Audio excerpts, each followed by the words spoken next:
I'm sure that some of you probably remember when you were a Jehovah's Witness that there was and I think it probably still continues to this day, there has been a demon paranoia about certain things. Uh, I, I'll tell you a personal story. Uh, my favorite thing, I grew up in like the late 70s, early 80s, or whatever. And my favorite thing during that time was Kiss.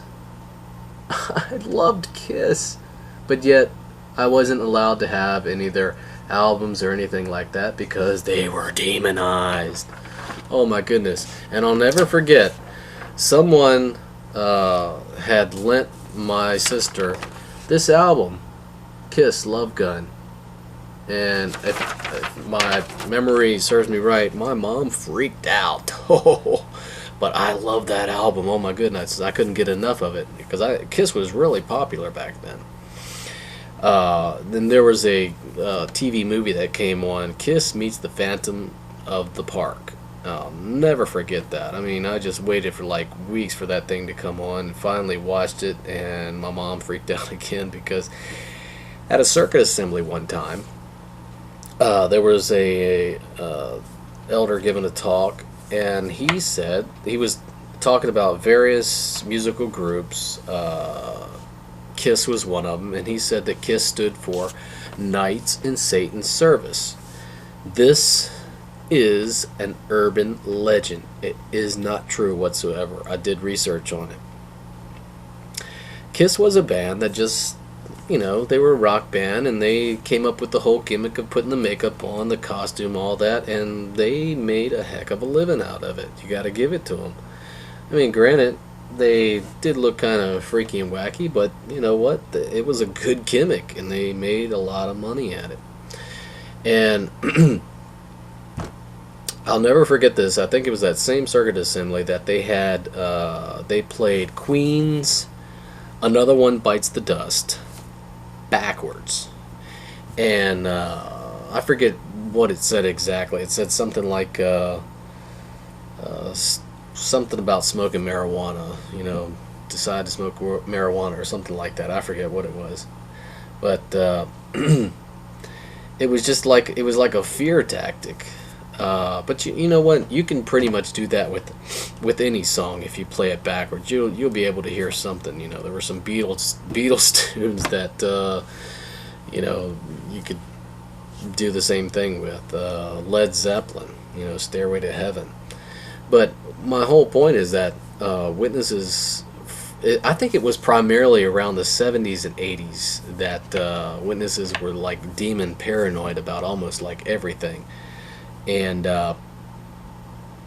there was a family in my hall who claimed to have demon problems and everything, and I think they traced it down to the person who lived there was like a spiritist or something. But I'm telling you what, they got rid of everything practically in the house. I mean, their tapes, their albums, I mean, just practically everything. It was just unbelievable. But that just goes to show you the demon paranoia.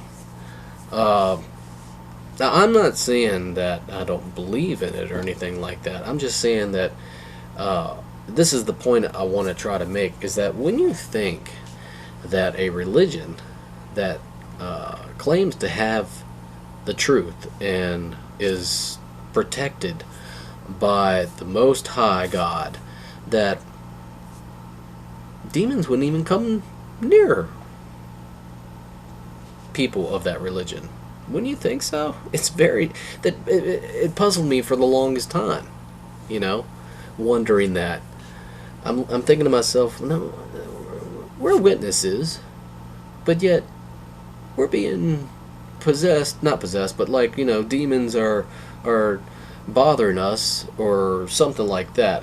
Why would demons bother us as Jehovah's Witnesses if we have the truth? You know what I'm saying?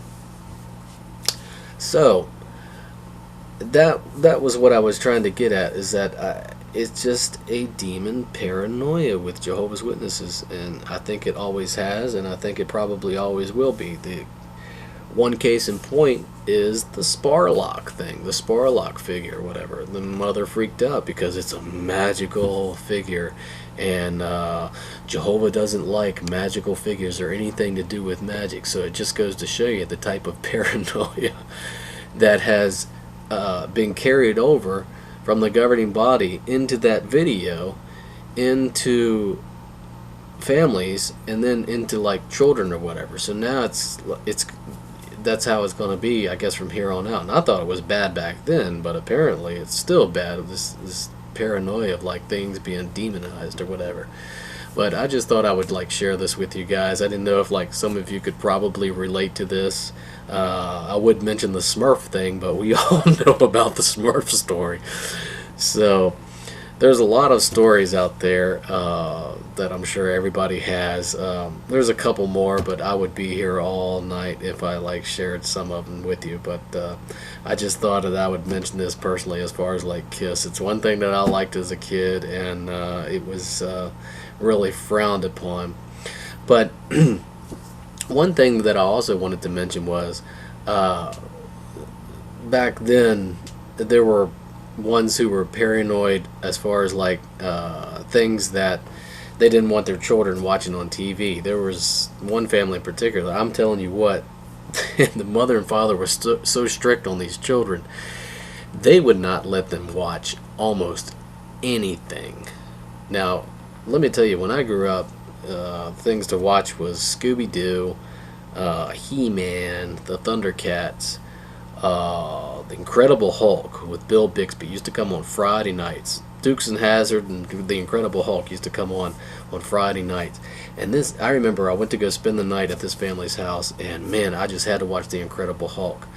It was forbidden. They would turn the TV off. Oh, let's play Monopoly or something, you know. They'd rather play like a board game. Not that there's anything wrong with that, but I was religious about watching the Incredible Hulk every Friday night. But, you know, that's how parents were back then. Now, what's interesting is that this same family, who the parents were like really strict, the father was an elder, the mother was a very staunch witness who would like bring a wooden spoon and smack her kids upside the head during the meeting or whatever. The elder and his wife are no longer witnesses, and the children are no longer witnesses, living their life or whatever. So I think that pressure and stature of being, you know, an elder and everything like that, I think it finally caught up with them. And what's really funny is that I contacted this person recently, and they've both awakened to the truth and the facts about the truth. So that's kind of like a good thing. But I just wanted to share these little stories with you guys. I thought, you know, some of you would get a chuckle out of them, and maybe you could relate to this demon paranoia that witnesses have these days. Take care.